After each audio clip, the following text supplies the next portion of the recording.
Greetings and welcome to STEM Inspired, where we utilize personal stories and experiences to interest the possibility of a STEM profession in adolescence. I'm your host, Jacob Zendejas. Today on the show we have a scientist. They had a chemistry set when they were younger, and from day one they knew they wanted to work in a lab, and now they're living their dream. Please give a warm welcome to Cindy Afshari.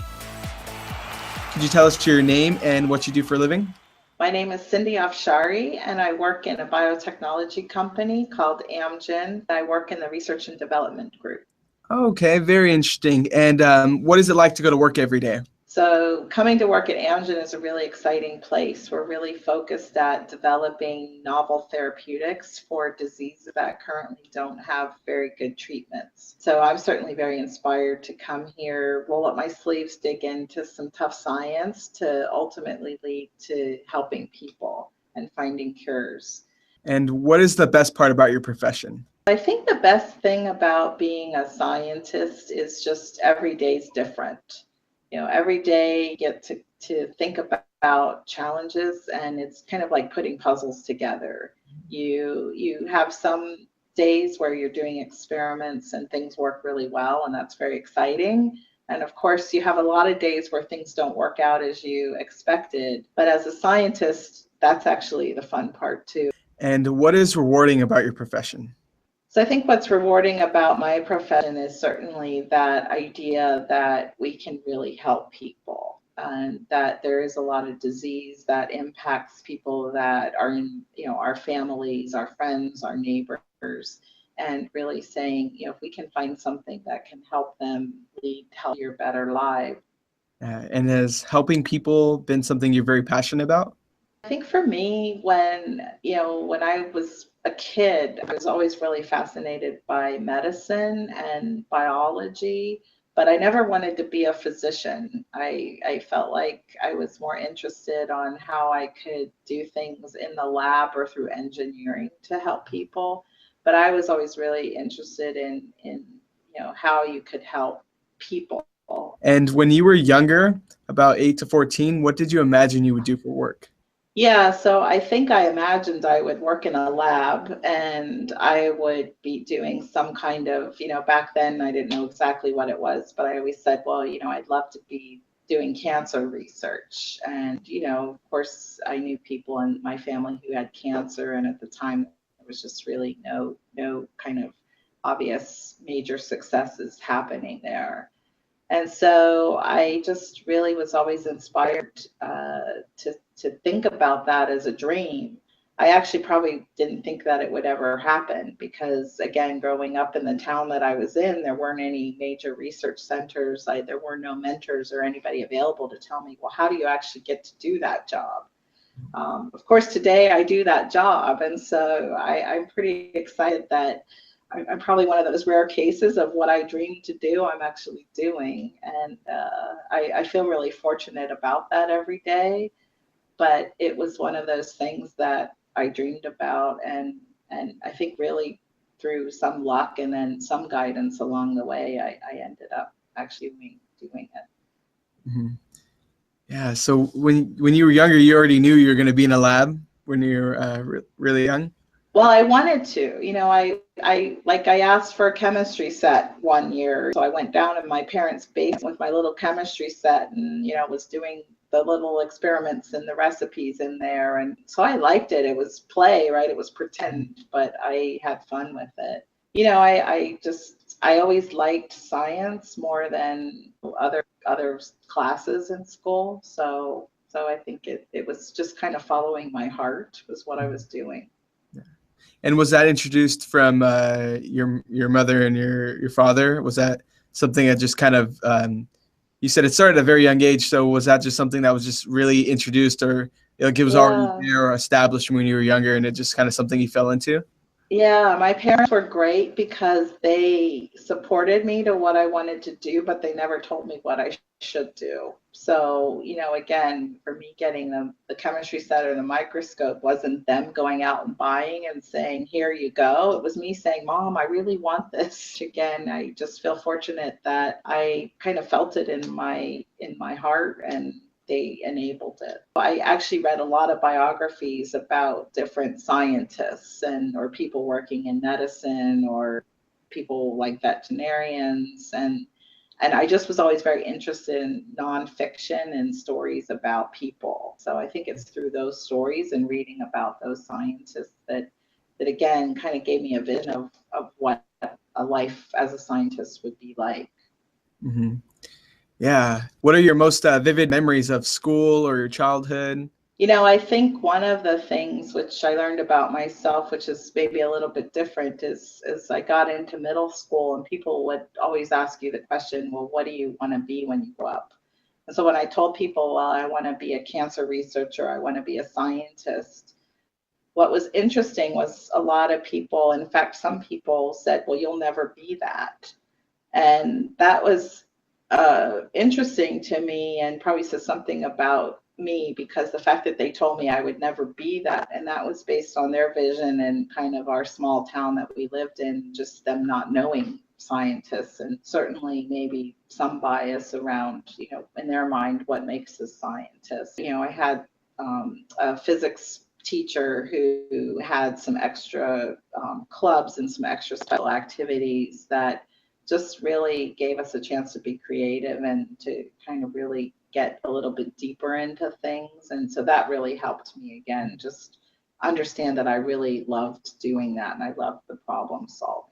And what were some of those extra activities that you did while you were in school?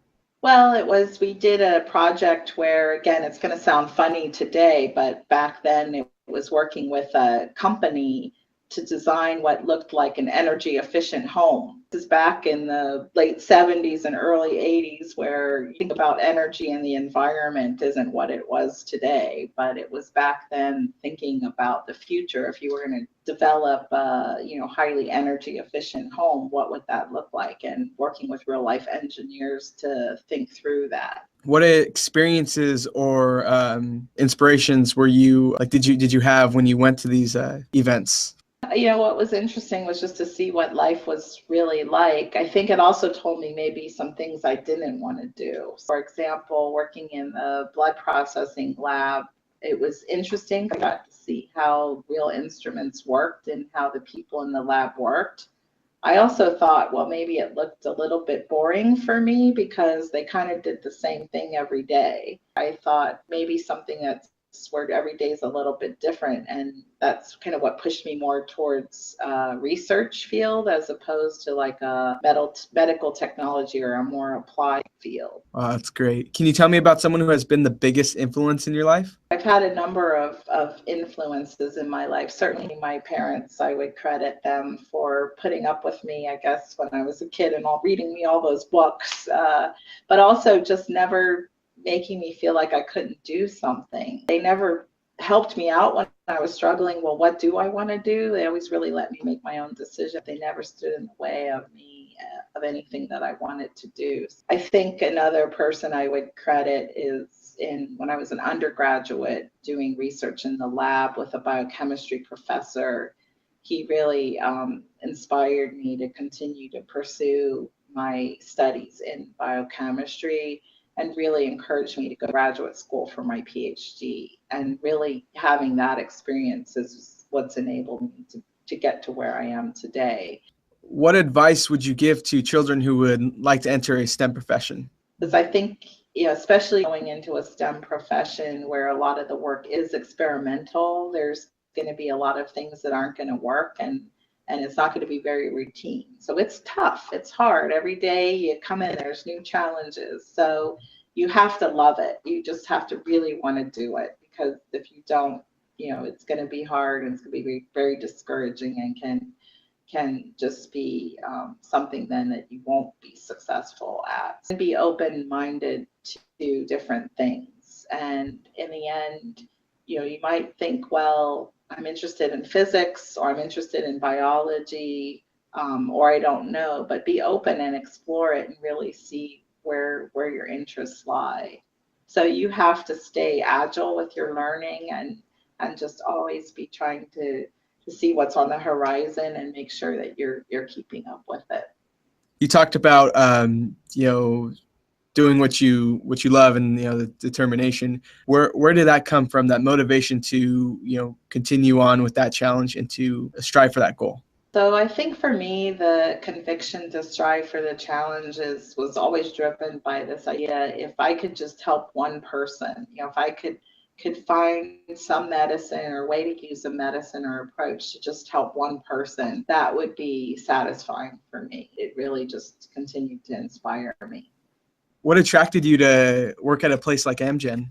Oh, yeah, that's a great one. So I had been working in the National Institute of Health. So it's a big government research institution. When I had the opportunity to join Amgen, I just didn't even think twice about it because I knew the culture was something that I would really like.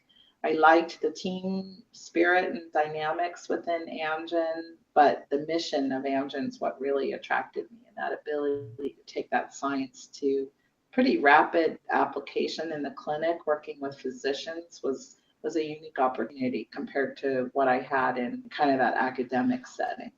And what advice or information would you give yourself when you were younger? I think I tell myself to, I think, probably have a little bit more fun along the way. You can always have fun while you're doing things. I think as scientists and even as a kid, you carry a lot of your work in your head with you all the time. And so sometimes you have to just let that go and let it breathe a little bit, and then you can come back and you can actually do better.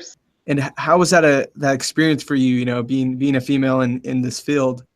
What kept your motivation, or some advice for the females out there that would like to be a scientist or in any STEM profession? Yeah, I think for me, it was just always listening to my heart and saying, if I can do what I want to be happy with, then I'm just going to keep going for it. So it was kind of that inner drive. And for you, it was always you said the motivation to keep going. Was it to show that, I can do this too?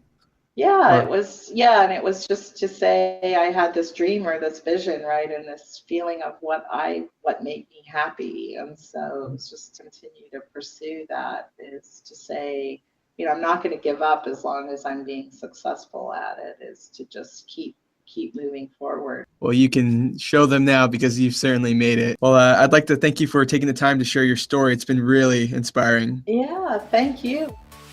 Thank you for listening. We hope you enjoyed our program. STEM Inspired is a project of BC STEM Ventura County's cross-sector network to improve educational outcomes in the STEM fields from early learning to career. STEM Inspired is generously funded by Arconic. Innovation engineered. Please join us next time as we continue to dive into the lives and experiences of STEM professionals. As always, I'm Jacobs in the House. Discover new things. You never know when an interest can become a passion that can change the world. This has been STEM Inspired.